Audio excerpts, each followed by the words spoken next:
Today people, оқушылар, біз бүгін 6 сыныпқа арналған 490 бойынша жиынтық бағалауды талдамақшымыз. Our neighborhood, яғни біздің көршілер деп аталатын бөлім бойынша жалпы БЖБ-да бізде 2 тапсырма болады. Бізде listening and speaking. Listening тыңдаймыз. Fill in the gaps, яғни қалып қойған жерлерді толықтыруымыз керек. Бізде мынау ссылка арқылы кірсек болады. Немесе бізде астында толық нұсқада беріледі. Мен қалып қойған сөзді дұрыс жауаптарынан көрсетейін. Біріншісі life, екіншісі family, үшінші 18, санмен жазсаңыздар да, сөзбен жазсаңыздар да мұғалім қабылдайды.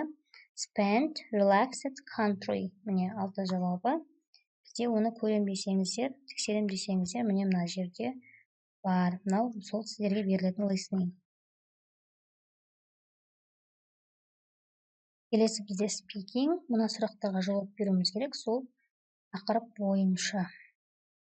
Бізге ол үшін сұрақты қарап отырып жазуымыз керек, жауап беруіміз керек.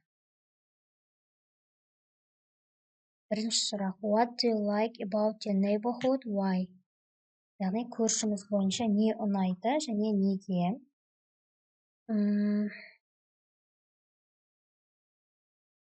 Енді біздің көршілер туралы айтып көрейік қысқаша. My neighborhood.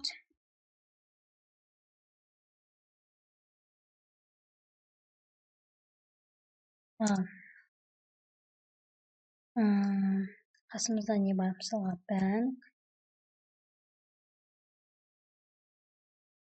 shops and train station деп мысалға бізде вокзал бар. Маған олар ұнайды. I like them.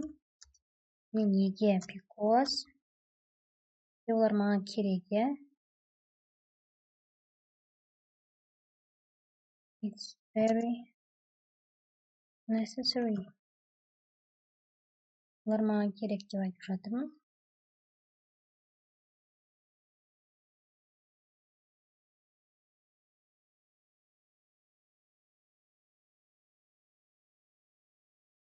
What are the popular places in your neighborhood? Ең атақтылары, The popular places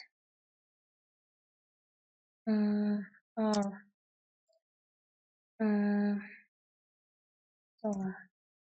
қандай шоп? Toy shops.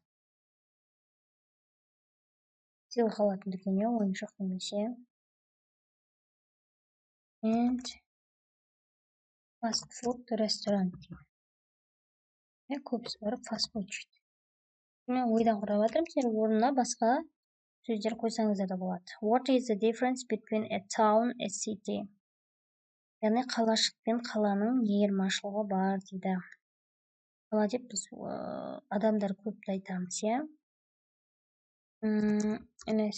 Зарадан бастағанымыз дұрысырақ шығады. Many people in a city. Қалада көп.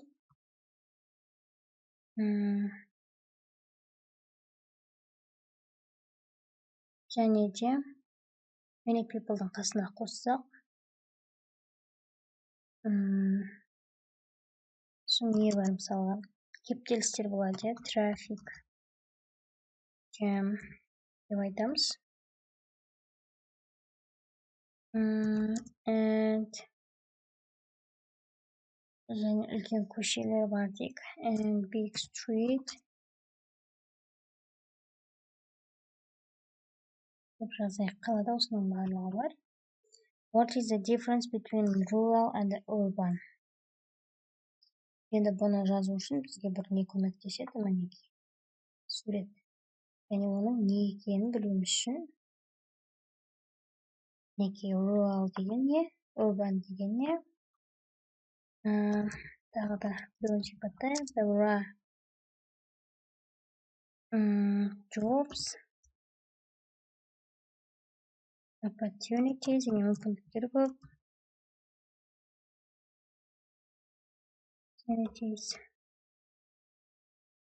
in urban city, яғни бұл ластанған қала деген мағынада urban city,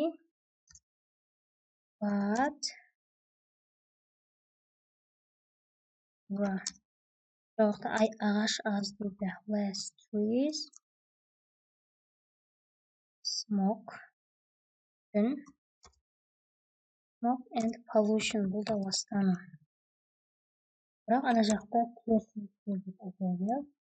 rural is opposite to urban. Оған қарама-қарсы дәлелдеп жазып жатырмыз. Do people like to live in rural or urban areas these days? Why? Қандай жер көшкісі келіп жатыр? Бәрі ruralға, яғни табиғаты көп жерге, иә. People like to live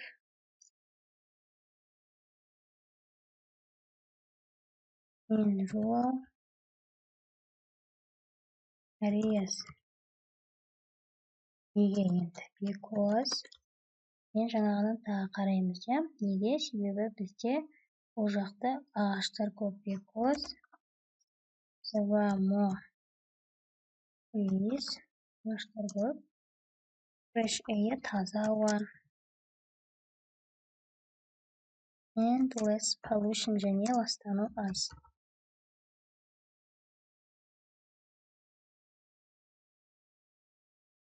Екінші сұрақтың жауабы осылай болды.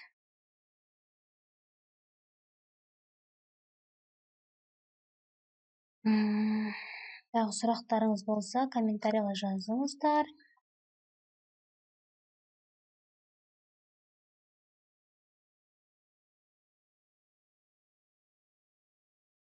Бұл үшін сіздерге 10 балл беріледі. Бірінші сұрақта 6 балл, бірінші тапсырма үшін не алмайды. Екінші тапсырма үшін 4 балл. Дұрыс жазуға, грамматикаға қарайды, сөз қолданғандарыңызға қарайды мынада, сондықтан 4 балл. Сұраққа 4 балл сондықтан қойылады. Hey, goodbye, good luck to you. Сәттілік тілеймін.